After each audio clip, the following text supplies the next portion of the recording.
What's going on, guys? Welcome to the Jiu-Jitsu Journal by Quotes and Chokes Instructionals. I'm Nick Angeloni. With me, as always, is Angelo Rivera. Today we're going to talk about 5 concepts to improve your jiu-jitsu when you're in the beginning stages.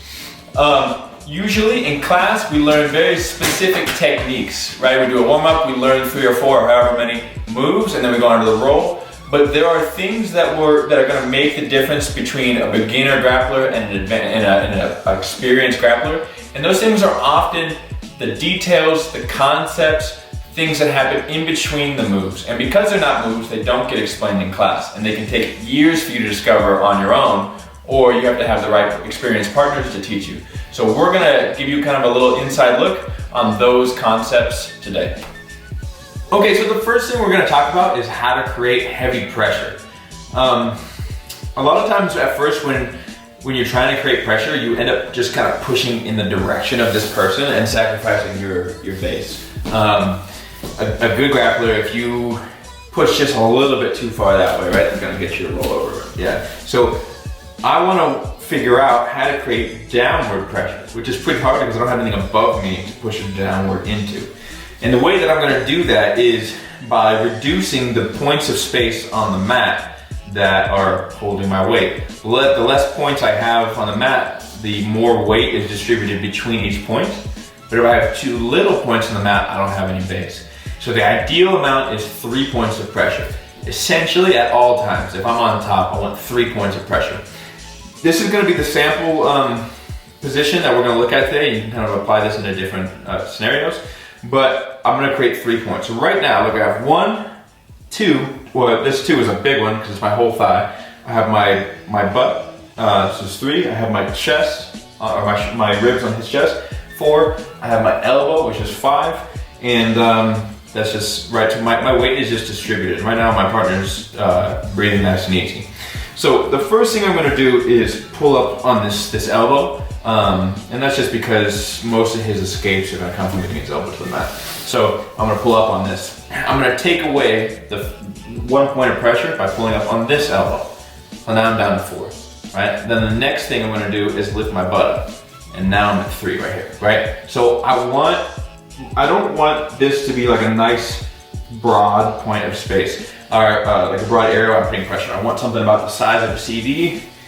Like I like to use the bottom of my rib cage right in the center of his sternum, pull these up, and then lift my butt, okay? And then at this point, I can't even hear him breathing anymore, so that's the example that we want, okay? So 3 points of pressure at all times. Let's say I'm like this, and I'm on top here. My points of pressure are my knees and my chest, okay? These aren't on the mat, they're just controlling, and my toes are touching, but there's no weight on my toes, right? So this is my 3 points here, without ever creating a second space. These are still my 3 points of pressure, right? No matter which way that I go, I wanna have 3 points. Okay, so the next thing that we're gonna talk about is what I just call the knee to elbow connection, right? When you're getting your guard pass, at least when they're passing side control, almost all passes or all problems on the bottom can be solved if I can touch my knee to my elbow. At least if they're passing to side control. If they're passing them out, it's a little different, but most passes are to side control. So I can shut most things down if I can do this, okay? Because if I can create this steady wall, he can't get any of his limbs to my hips. And if he can't control my hips, he can't control my body, or my head either, right? So this wall is gonna just keep him over there and allow me the space to do whatever I need to do. So I should do it this way. So whatever pass he's using, eventually when he comes to side control, he's gonna need to like come in to get space. So if I can figure out a way to connect my knee to my elbow, he can never get control. Go ahead. No matter how, so he's holding my head nice and tight, go ahead, as much as you want. He can't get past this. I can always create space, put my other guard, the other side of my guard in. Okay, so, go ahead and go in front. Yeah. You don't even need to do a pass, you can just do whatever you want to try to get to side control. Okay. So whichever side he's gonna go to, I'm gonna create a wall on that side, right?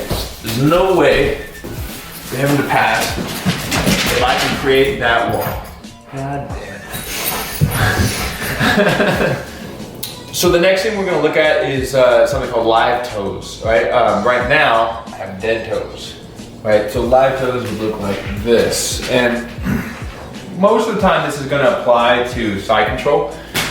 Once I get to side control and I have control over his body, or particularly actually it's right when you pass. This person is usually gonna like freak out for a few seconds and try to get their guard back. When in that situation, I need to be on my toes. I need to have my toes on the ground. If I do this and he moves away, it's hard for me to go like guard. It's hard for me to like follow on my knees, right? But if I am on my toes, I don't even, no hands, right? He's gonna shrink away and create space. I can move with him, right? It's just gonna make me more mobile on top, and as a result, give me better control. Okay, so the fourth concept we're gonna look at is, it's usually gonna present itself in the form of shoulder pressure, but really what I'm doing is I'm controlling his head. It doesn't need to be with my shoulder, it can be with any part of my body. I'll give you a few examples. The idea is, one of the instructors that I train with, he likes to say, never let them look at what they need to work on, right? So like, if I am passing this way, right, and he needs to look over here, right, because he needs to like, he's trying to stop this pass and block over here. I can use shoulder pressure, I can use my forehead pressure, I can just take his face and go like this and pass the guard, right? Obviously it's not gonna be that easy, but it's going to help make the pass easier. If I can keep him looking that way, the deck is stacked in my favor. And it's partly because he can't see, but mostly just because of, I mean, his physical body won't allow him to put a whole lot of pressure in this direction if his chin is faced this way, right? So let's say I'm passing, or let's say I pass and he's trying to recover guard, right? He's gonna get on his side, even if like maybe he beat me to the underhook, right? He's trying to get on his side, he's trying to get his guard back in. I'm gonna, in this situation, I'm gonna block his hips with this hand, but I'm gonna grab around my shoulder, not my bicep. My shoulder goes under, and then I grab like usually his armpit, and then I pull him to me and squish his face this way. Go ahead and shrimp out and put your guard back in. It's pretty much impossible. You can't turn that way, right? Some people are gonna be really flexible, but I mean, that's gonna be 1 in 100 who are able to actually get their guard back in with their face pinned to the mat all the way on that side. It's pretty hard. So I can do that, like I said, with shoulder pressure, right? I can do that. A lot of times I'll do it with my head, like this, or sometimes I will just grab their face and turn it, right? This is something that you're gonna wanna do with like your best friends or your worst enemies. You don't know somebody too well, grabbing their face, I don't recommend it. Do it with something else. But if you know the guy, or if you're in competition, that's it's a good solution when you don't have any other available options. Okay, so this fifth concept is gonna be something that you can apply to your guard passing. You can use it 98% of the time that you're passing guard. And if you're in the beginning stages of learning Jiu-Jitsu, you should probably apply this to 100% of your guard passing. And that basically is, you wanna have both hands in or both hands out at the same time. Like, I'm never gonna pass like something like this, right? What you see a lot when people start is they'll try to pass like this or like throw it across. This is gonna get you triangle. And if you've been training longer than like 6 months, you're probably like, that's pretty obvious. This is for the people that are pretty new to Jiu-Jitsu, okay? So anytime I'm passing, my hands are in or they're out, okay? If I'm in here and I'm looking for a pass and he starts to try to set up a triangle, when one goes in, the other one goes, or when one goes out, the other one goes out, right? If I have both out and I'm trying to pass here and he tries to pull one in, if this one's coming in, this one's coming in. No matter what happens, I'm gonna have 2 in or I'm gonna have 2 out. And you might feel that this is gonna like, you're like, oh, I can just get past the guard if I just kind of cheat this a little bit. Like, yeah, you're probably gonna get triangle, right? So like, until you get advanced and you know when the right time to break the rule is, stick to 2 in or 2 out, all right?